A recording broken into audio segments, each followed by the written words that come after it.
when it comes to the Goldust character, it sort of started off as one thing and kind of morphed into something else.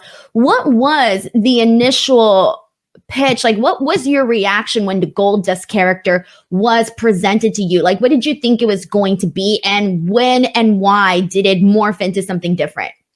So I'm surprised you haven't heard this, because I've like told this story a lot. I got fired from WCW with Blacktop Boy and the back of the truck match thing, right? So sitting at home, and I get a call from Vince McMahon and Bruce Pritchard.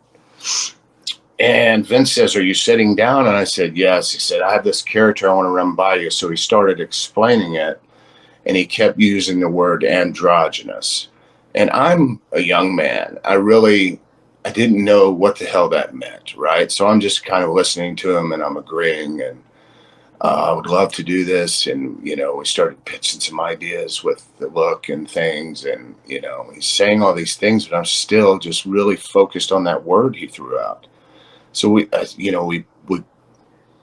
plan on going up and meeting him like in a few days or something from that phone call. And we talk it over some more. So I said yes, and we hung up the phone. I immediately ran to the dictionary and I looked up the name androgynous, right? The word androgynous, and my bottom lip just kind of dropped, right? I was just like, what the fuck? What the hell did I just agree to?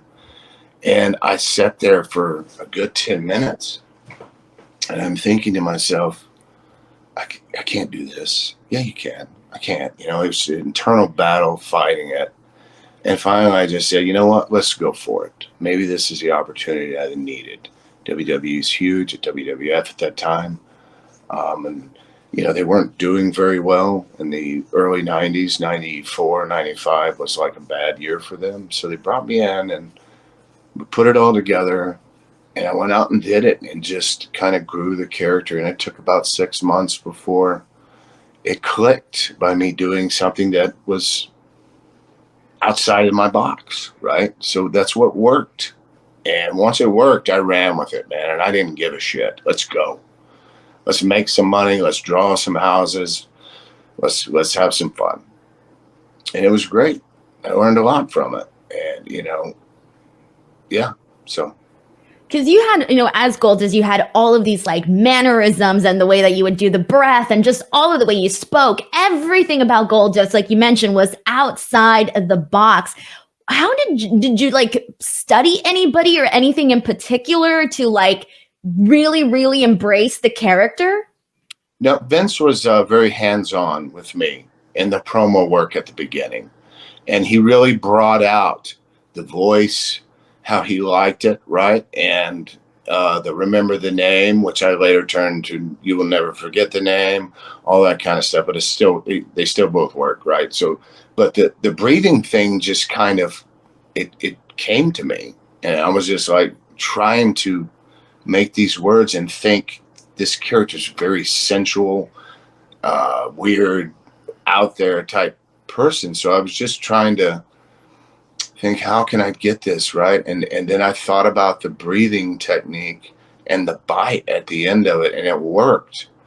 But Vince it took us a while to get the voice to where he wanted it, right? He didn't want it fast. And I would start reading fast or saying words fast. And it was really more of a slow acting kind of character thing, man. It wasn't meant to be a fast thing. It was slow, methodical, getting in your head, playing mind games with your character.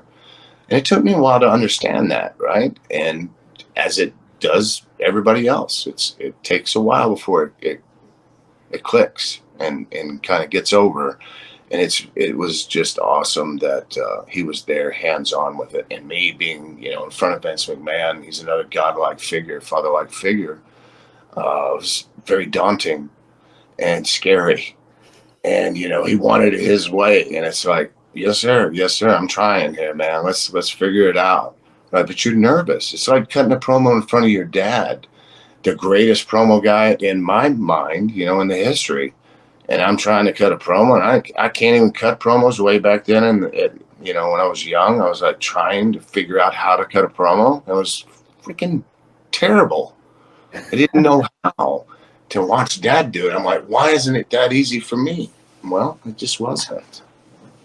So you mentioned Vince McMahon being very hands-on in the Goldust character. Was there ever, and keep in mind this was so new to you, was there ever like a moment where Vince McMahon suggested anything or like anything and you were like, I don't know about that? Or were you kind of like apprehensive in terms of like, all right, well, fine, I'm going to try it. But like, how was that like balance of like, okay, I'm going to go all in, but how far is too far? He didn't. He did not. He didn't say, do this, do that. What he did give me was like the reins, right? To sink or swim. And I took that as, well, I'm going to learn. And, you know, you have common sense. So you don't want to go too far, but you don't know what too far is. And I remember the night in Madison Square Gardens when I was working in Savio and I had the IC title. And Savio had been talking to me for weeks about trying to just doing this one thing. And I was scared.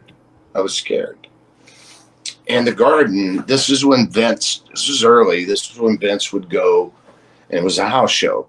Vince would go to these shows, and he was a fan. He would stand at the curtain just like the boys and watch the matches and ooh and ah and pop on certain things. And he was there. So now I'm thinking, Savio wants me to do this, but the boss is here. Will I get in trouble? I'm probably going to get fired. So it's like finally I just agreed to what Savio was wanting me to do. And we went out there and we did it. And it was just a simple thing of we lock up. I go behind him. I rub up and down his chest and down kind of grazing his nether regions, a little bit. And he turns around and I just run out of the ring. And for the first time in like 6 months, I got a reaction that was like, you do not do that shit, Dustin. No, we don't do that here. It's not accepted. I'm sorry. You cannot do that. And they threw every kind of profane word you can imagine at me. And I was like, holy crap, that's it. And I knew that right then. That was how I was going to do this. But am I going to get fired? So I'm thinking, right?